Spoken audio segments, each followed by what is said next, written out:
ಬೆಸ್ಕಾಂ ನಿರ್ಲಕ್ಷ್ಯಕ್ಕೆ ಅನ್ನದಾತರು ಕಂಗಾಲಾಗಿದ್ದಾರೆ. ಅಧಿಕಾರಿಗಳ ಬೇಜವಾಬ್ದಾರಿ, ರೈತರು ಹೋರಾಟ ಮಾಡುತ್ತಿದ್ದಾರೆ. 3 ತಿಂಗಳಿಂದ ಸೂಕ್ತ ವಿದ್ಯುತ್ ಅನ್ನ ಬೆಸ್ಕಾಂ ಕೊಟ್ಟಿಲ್ಲ.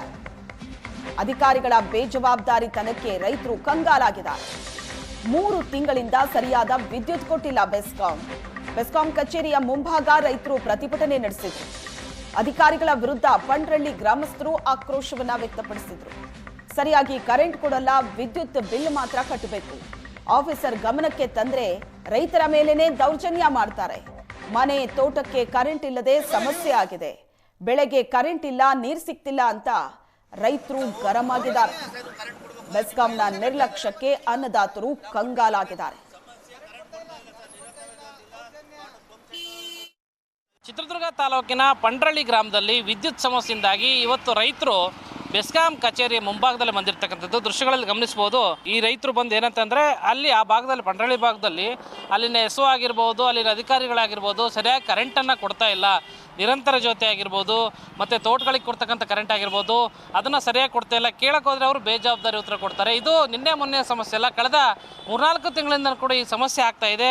ಇಷ್ಟೆಲ್ಲ ಸಮಸ್ಯೆ ಆದರೂ ಕೂಡ ಯಾರು ಕೂಡ ತಿರುಗಿ ನೋಡ್ತಾ ಇಲ್ಲ. ಹಾಗಾಗಿ ನಾವು ಇವತ್ತು ಗ್ರಾಮಸ್ಥರೆಲ್ಲ ಸೇರಿಬಿಟ್ಟು ಈ ಒಂದು ಬೆಸ್ಕಾಂ ಕಚೇರಿಗೆ ಮುತ್ತಿಗೆ ಹಾಕ್ಲಿಕ್ಕೆ ಬಂದಿವಿ ಅಂತಕ್ಕಂಥ ಮಾತನ್ನು ಕೂಡ ಹೇಳ್ತಾ ಇದ್ರು. ಜೊತೆಗೆ ಏನಂತಂದರೆ ಬರ್ತಕ್ಕಂಥ ಸರ್ಕಾರದಿಂದ ಕೊಡ್ತಕ್ಕಂಥ ಕರೆಂಟ್ ಕೊಡ್ಲಿಕ್ಕೆ ಇವ್ರಿಗೆ ಏನು ಸಮಸ್ಯೆ, ಎಸ್ ಒ ಒಬ್ಬರು ಅವ್ರ ಭಾಗಕ್ಕೆ ಏನಿರ್ತಕ್ಕಂಥ ತೋಟಗಳಿಗೆ ಬರುತ್ತೆ ಕರೆಂಟು, ರೈತರಿಗೆ ಬಡವ ರೈತರಿಗೆ ಯಾಕೆ ಕರೆಂಟ್ ಬರಲ್ಲ ಅಂತಕ್ಕಂಥ ಪ್ರಶ್ನೆ ನೇರವಾಗಿ ರೈತರನ್ನೇ ಮಾತಾಡಿಸ್ತೀನಿ. ಸರ್, ನೀವು ಎಲ್ಲಿದ್ದ ಬಂದಿದ್ರೆ ಏನು ಸಮಸ್ಯೆ?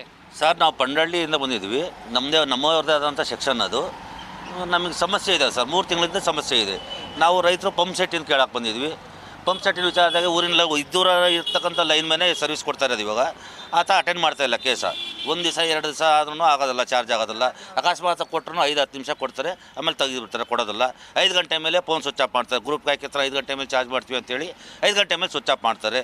ಯಾವುದೋ ರೆಸ್ಪಾನ್ಸ್ ಮಾಡೋದಿಲ್ಲ. ಎಸ್ ಒ ಸಾಹೇಬ್ರು ಇವತ್ತರೂ ಯಾವುದೇ ಕಂಪ್ಲೇಂಟನ್ನು ಕೇಳಿಲ್ಲ. ಚಾರ್ಜ್ ಆಗಿದೆ ಅಂತಲೂ ಕೇಳೋದಿಲ್ಲ, ಇಲ್ಲ ಅಂತಲೂ ಕೇಳೋದಿಲ್ಲ. ಅಕಸ್ಮಾತ್ ರೈತರುಗಳು ಏನನ್ನ ಸಾಹೇಬ್ರ ಹತ್ರ ಫೋನ್ ಮಾಡಿರಿ, ಎಸ್ ಒ ಸಾಹೇಬ್ರ ಹತ್ರ, ಅವರು ಯಾರು ಲೈನ್ಮ್ಯಾನ್ಗೆ ಕಾನ್ಫರೆನ್ಸ್ ಆಗ್ತಾರೆ. ಲೈನ್ಮ್ಯಾನ್ ಕಾನ್ಫರೆನ್ಸ್ ಆಗ್ದಾಗ ಏನು ಮಾತಾಡ್ತಾರೆ ಅವ್ರು ಲೈನ್ಮ್ಯಾನು ಅಂದರೆ RR ನಂಬರ್ ಕೇಳ್ತಾರೆ ನಮ್ಮದನ್ನು. ಅದೇ ಸರ್ವೆ ನಂಬರ್ನಾಗ ಇರಬೇಕು ಪಂಪ್ ಸೆಟ್ಟು, ಅದೇ ಸರ್ವೆ ನಂಬರ್ನಾಗ ನಾವು ಕಟ್ಕೊಳ್ತದೆ. ಅದಾದಮೇಲಿಂದ ನಾವೇನು MLA ನೋ MP ನೋ ಅಂತಾರೆ. ಪ್ರತಿ ದಿವಸ ನಿಮಗೆ ಕರೆಂಟ್ ಕೊಡಲೇಬೇಕಾ ಅಂತ ಕೇಳ್ತಾರೆ ನಮ್ಮನ್ನು ಒಬ್ಬ ಲೈನ್ಮ್ಯಾನು.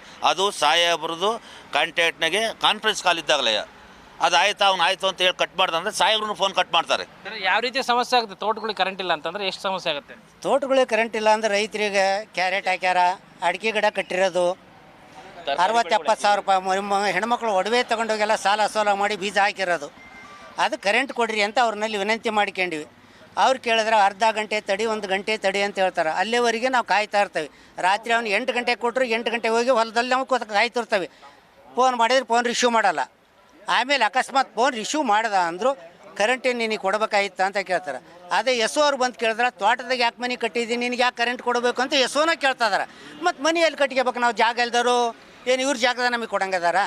ರೈತರಿಗಂತೂ ನಮ್ಮ ಪಂಡ್ರಳ್ಳಿ ಇದರಿಂದ ಗ್ರಾಮಕ್ಕಾಗಲಿ KEB ನಮ್ಮದೇ ಪಂಡ್ರಳ್ಳಿ ಇರೋದು, ನಮಗೆ ಯಾವುದು ರೆಸ್ಪಾನ್ಸಿಬಲ್ ಅನ್ನೋದು ಸಿಗ್ತಲ್ಲ.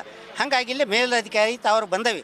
ಏನು ಹೇಳ್ತಾರೆ ಸರ್? ಈಗ ಯಾಕೆಂದ್ರೆ ಸಮಸ್ಯೆ ಇದೆ ಅಂತಂದು ಊರವರೆಲ್ಲ ಬಂದಿದ್ದೀರಾ, ಅಧಿಕಾರಿಗಳು ಏನು ಹೇಳ್ತಾರೆ? ಇವರು ಅಧಿಕಾರಿಯವರೇ ಇಲ್ಲ. 11 ಗಂಟೆಗೆ ಬರ್ತೇವೆ ಅಂದ್ರೆ 11 ಗಂಟೆಗೆ ಬಂದಿದ್ದವರೆಗೆ 12 ಗಂಟೆ ಆಯ್ತು. 12 ಗಂಟೆವರೆಗೆ ಆದರೂ ಅಧಿಕಾರಿಯವರು ಬಂದಲ್ಲ. ಅವರು ಬರೋವರೆಗೂ ನಾವು ಇಲ್ಲಿ ಕಾಯ್ತಾನೆ ಇರ್ತೇವೆ. ಅವ್ರು ಬರಲಿಲ್ಲ ಅಂದ್ರೆ ರಾತ್ರಿ ಆದರೂ ಇಲ್ಲೇ ಉಳ್ಕೊಂತೇವೆ, ನಾವು ಹೋಗಲ್ಲ. ಅದೇನೋ ನಮ್ಮ ಕಷ್ಟ ಬಗೆಹರಿಸಲೇಬೇಕು. ಇದಿಷ್ಟು ಪಂಡ್ರಳ್ಳಿ ಭಾಗದ ರೈತರ ಹಳಲಾಗಿರ್ತಕ್ಕಂಥದ್ದು. ಕ್ಯಾಮ್ರಾ ಪರ್ಸನ್ ಶ್ರೀನಿವಾಸ್ ಜೊತೆ ಕಿರಣ್ ಎಲ್ ತೊಡರ್ನಾಳ್, ಏಷ್ಯಾನೆಟ್ ಸುವರ್ಣ ನ್ಯೂಸ್, ಚಿತ್ರದುರ್ಗ.